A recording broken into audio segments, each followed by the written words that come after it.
St. Patty's Day, amazing day and a celebration of beer. So today we're going to be demonstrating an amazing couple of recipes called and themed as beer is what's for dinner. First, I'm going to start off with one of my personal favorites, because I've been having this Mexican sweet tooth lately. It could be a juniper pale ale with an adobo blend as well. It's going to be marinating a good amount of a round steak, which I got prepared right here. And I'm going to be using this Rogue Juniper Pale Ale, amazing brewery outside of Oregon that has a great stuff, from a Rogue Dead Guy Pale Ale to a Irish apple crisp one that's absolutely delicious. So first and foremost, with all of our meats, I'm going to trim the fat. So I've already taken the liberty to do this already a little bit, but I'm going to go and take out a little bit. So literally a little bit. So with that, I'm going to take 2 tablespoons of the Colonel's lime juice powder, reconstituted with a 1/4 cup of water. So I'm going to take that, put it in there, and this is going to help break down the muscle tissue and help make things tenderize.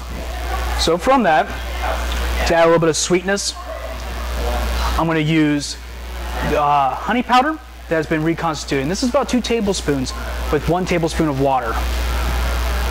Good amount of consistency. You can see how it pours up, and it's amazing how this reconstitutes. So from that, I'm going to go to adobo blend. Now this recipe actually calls for adobo 2 ways. So adobo actually can be broken down into 3 different varieties. You have adobo sauce, which is a lot of times you see with a chipotle pepper canned in a lot of your Mexican grocery stores or here at Jungle Gyms. You also have adobo seasoning, which is used as a Spanish blend that pretty much is your great go-to blend that consists of salt, garlic, and a Mexican oregano.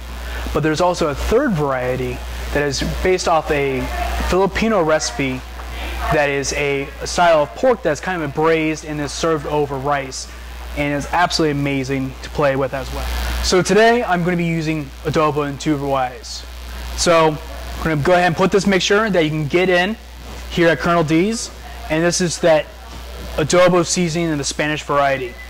And this all came about, the adobo ways is based because of Spain and their whole conquest for world domination. Let's be honest, it was world domination, and all the trade and spices and for economic reasons. So I also taken the liberty right now to take that adobo sauce in the chipotle puree and put it in right here as well. And I just pureed this up already, and I just use my chef's knife, and it's a great way to combine that right there. And that usually, it's a real cheap, inexpensive way to get this marinade. It's an amazing flavor.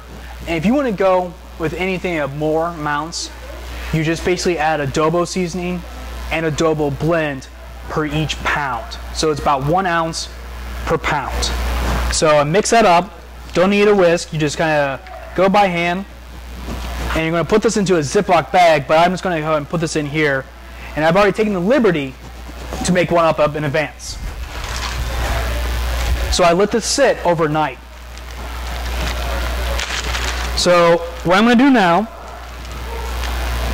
oh, it smells so good.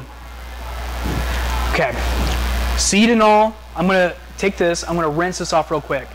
I just want to make sure that I have all this kind of stuff off. I don't want to have too much of a scorching action. I don't want all the sugars in there to really affect it too much. So I'm going to go ahead and rinse this off. Just using a cool water, get off those little chili flakes. And I've already taken the liberty to heat up my griddle. And I'm going to get a good caramelization on there. First off, I'm going to pat it dry. Can't forget that, as I almost did. And you just pat it down. And this is how you usually treat out any rub in general. So with that, it's ready to go. Throw it on the grill and really start to enjoy the smells that come about from it. And I feel bad for you now, because you're not going to be able to partake in this amazing flavor that's going to come in here, but you're going to have to come down here to Colonel D Gourmet Herbs and Spices over at Jungle Gyms just to get a partake of this. And I want to thank you, and I will see you next time.